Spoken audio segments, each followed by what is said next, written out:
Assalamualaikum warahmatullahi wabarakatuh. Apa kabar teman-teman? Ketemu lagi hari ini bareng Nanang. Hari ini adalah pertemuan ke-14 untuk mata kuliah Information Security ya. Hari ini kita akan membahas tugas yaitu studi kasus. Nah, tapi sebelum lanjut, buat kamu yang belum subscribe, diklik dulu ya tombol subscribe-nya yang ada di bawah video ini agar channel ini semakin berkembang ya. Nah, kita akan ngomongin tugas kita untuk studi kasus ya. Jadi hari ini kamu bisa mencari perusahaan ya, organisasi apapun itu ya, kemudian itu akan dijadikan tempat studi kasus ya.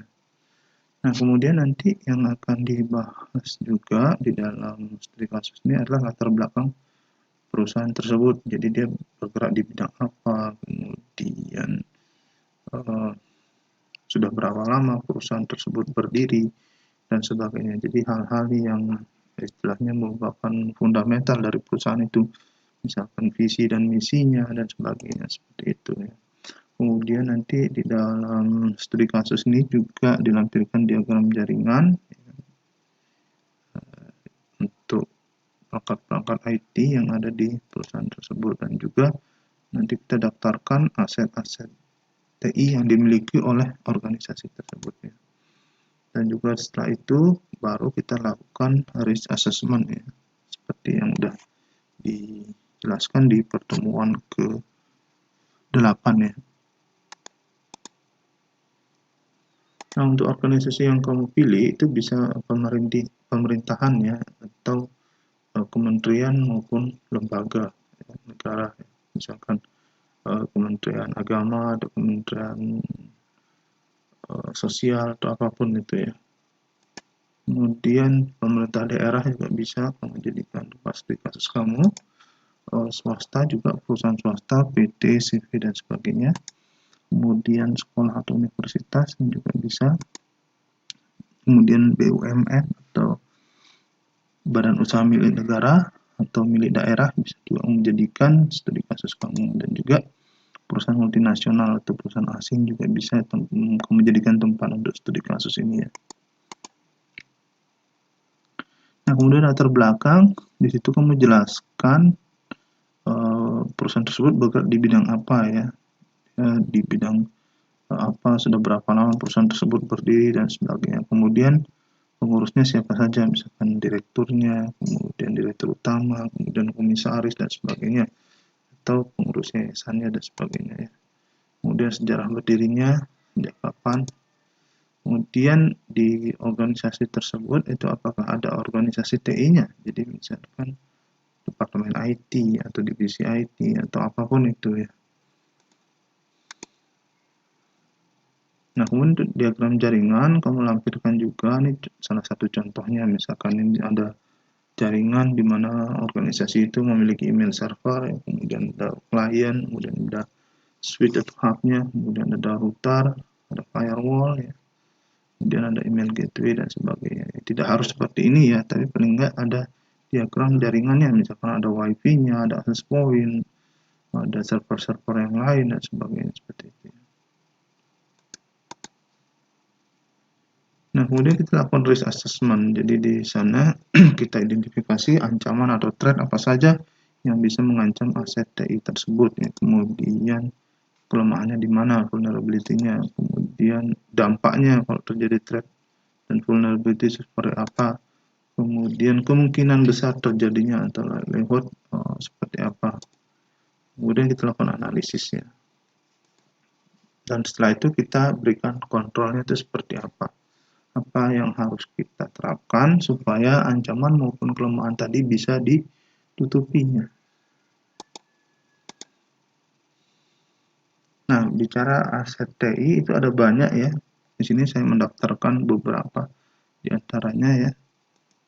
Misalkan ada firewall tadi itu ya, kemudian ada hub, ada switch. Nah, hub beda dengan switch ya. Kalau hub itu lebih murah dan tidak bisa di manage, kalau switch itu bisa. Kemudian ada router untuk koneksi ke jaringan lain untuk internet ya. Kemudian UPS ini untuk daya cadangan kalau listrik mati ya. Kemudian ada power, sumber listriknya ya. Kemudian ada proxy server, ini buat koneksi ke internet, DHCP server untuk pembagian IP address ya. Kemudian DNS server untuk resolusi nama IP ke nama host atau sebaliknya. Kemudian file server untuk berbagi file sharing ya. Kemudian Autodirectory server ini untuk autentikasi. Kalau kamu belum jelas tentang Autodirectory, kamu bisa baca buku saya ya tentang Autodirectory server.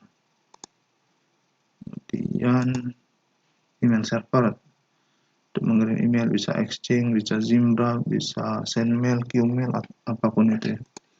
Kemudian ada email gateway ini untuk anti spam dan anti virusnya. Kemudian FTP server, web server, database server, SQL server misalkan, atau MySQL atau Oracle atau DB2 atau lainnya ya. Kemudian print server ya. Kemudian monitoring server, kemudian sistem manajemen server ya, kemudian VPN server, kemudian portal server, Windows ya untuk update patch dan sebagainya, antivirus ya. Kemudian backup server untuk membackup, ERP ini untuk line business system information ya. Kemudian cluster server, kemudian ada lagi LTO, perangkat tape, kemudian ada sound storage untuk hard disknya, virtualization server, access point ini untuk wifi ya, atau jaringan wireless, kemudian wireless LAN controller untuk control access point,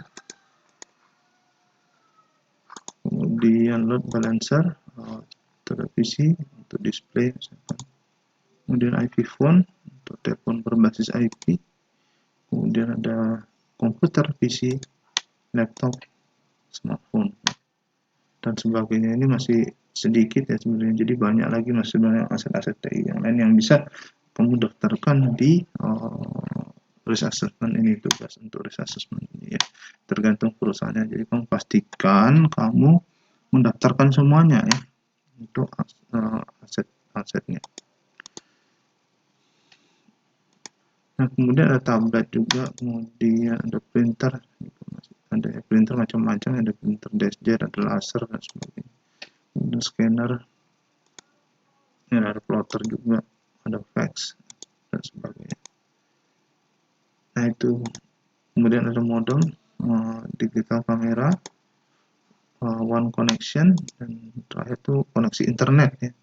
Walaupun ini asetnya tidak berwujud, tapi dia tetap didaftarkan sebagai aset TI ya, apapun itu jaringannya.